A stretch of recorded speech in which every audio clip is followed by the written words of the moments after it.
we're going to try and separate some ball joints.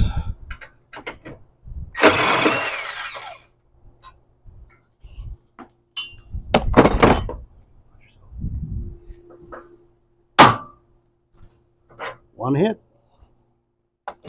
Next side.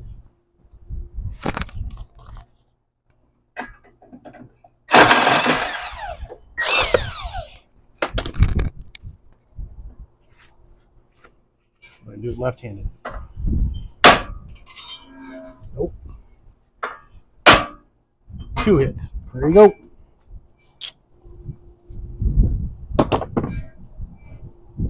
Now we're going to remove the brake calipers before we lower the subframe.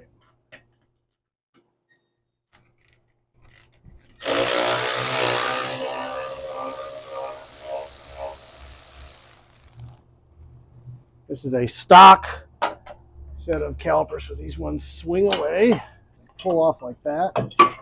Got some wire here. I'm going to hang them on some wire. Hang them on the shocks, and get them out of the way for the time. Actually, I'll hang them here.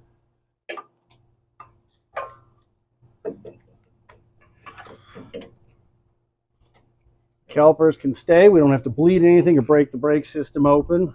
The rest of this stuff will come down with the subframe. Now we'll move to the other side.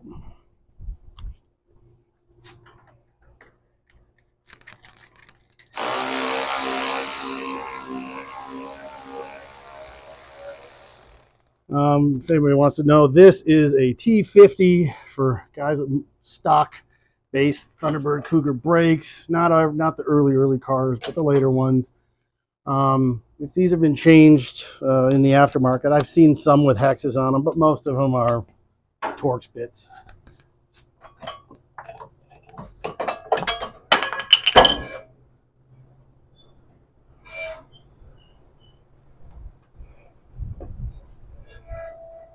There we go. Brake calipers are off. Okay, now we have to take out the ABS sensor wire. It's held in with one 10mm screw. This is something you want to be careful with because these things are getting old, they're hard to find, so they can be easy to damage. This one's a little stuck in there, so I'm using a pick and we're going to shoot some WD-40 on there. That way we can try and loosen this thing up a little bit. It helps to let it sit for a second, but it'll come out. But be really careful with these things because they're old. Right down here under the sway bar, there's a couple of little plastic clips that hold them in place. If you can, try not to break those things. They're hard to find. And then you can just take the thing, route it out. Remember how it came out of there, so you put it back in correctly when you're done, and just kind of hang it out of the way. The next thing we need to do here is separate the upper control arm from the spindle, because when we lower down the whole subframe assembly, we're going to take the spindle and everything with it. That's the fastest way that I think, so that's what I'm doing here. So we're going to get up there and we're going to go ahead and separate that. Okay, so now we're going to use, I got a wrench and an impact to separate this nut and bolt. Now this one doesn't have the factory hardware on the control arm here anymore. The factory hardware has a square-headed bolt that won't spin. It'll ride against the shoulder of the spindle there, and that way you can do this with one tool. So if you're ever replacing your control arms, it's always a good idea to reuse the factory bolts unless it is rusted or destroyed. Otherwise, you could do this with one tool right there.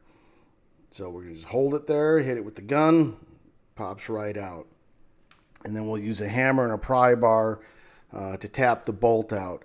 If you're doing this, it helps to put a jack or a jack stand under the lower control arm to take the tension off the arm. I actually forgot to do that here, and that's why this bolt's just kind of being a little hard to get out. But like I said, put something under the control arm if you're doing this on the ground or on a lift, and this will go faster.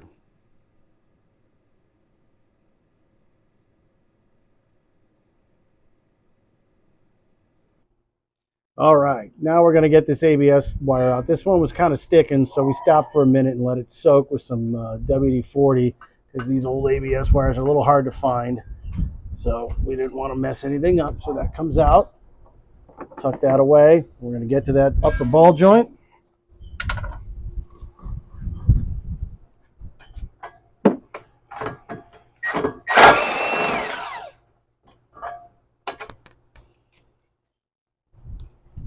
This time the other one popped out so quick, I put a jack stand under the other one just so we don't have to fuss too much with it. Couple love taps. All right. Now all we got to do is disconnect the power steering lines, and this thing can come down the whole subframe. All right, don't forget we have to separate these clips from the ABS wire from the frame. So I'm going to walk this guy around so it's not around the sway bar. Tuck that out of the way. Then we're coming over here and we're going to undo the power steering line. So we've got the return line and the pressure line. I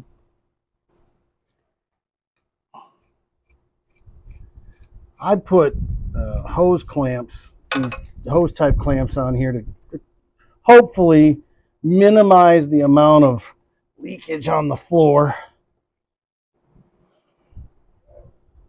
Oof, there we go. Hold on.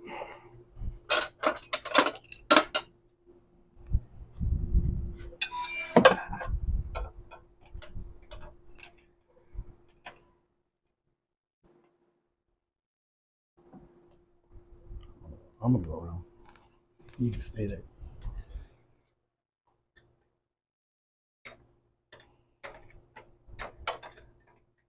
Now this is an aftermarket hose, so it's a 17, like the ones from Ford. If it's original, they're probably an 18.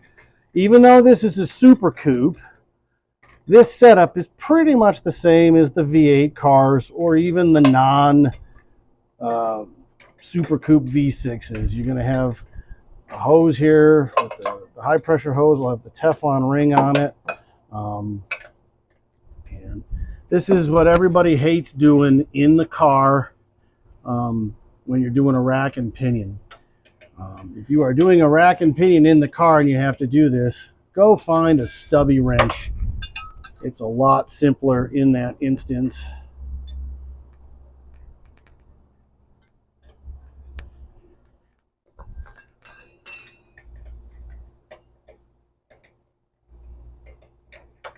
These are kind of fine threaded fitting, so this takes a minute. One.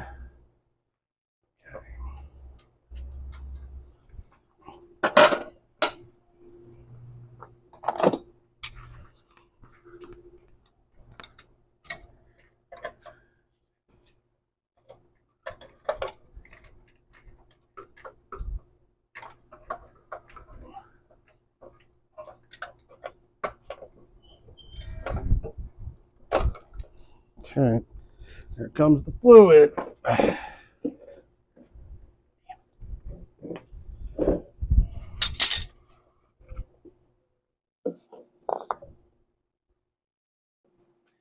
All right, now I'm going to lower the subframe down. As usual, keep an eye for something you might have forgotten, but this one should come pretty far down now.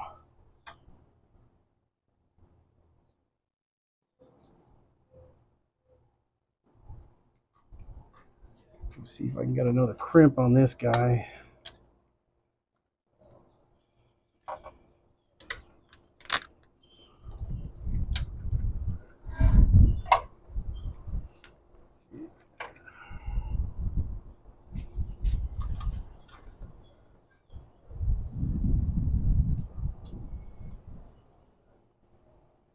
Out comes the subframe, the whole thing.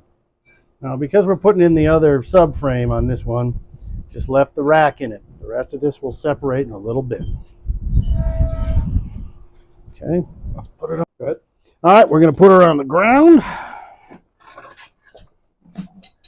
Not light with the brakes on it, but there it is. One subframe, one empty engine bay. It can be done. You can do it.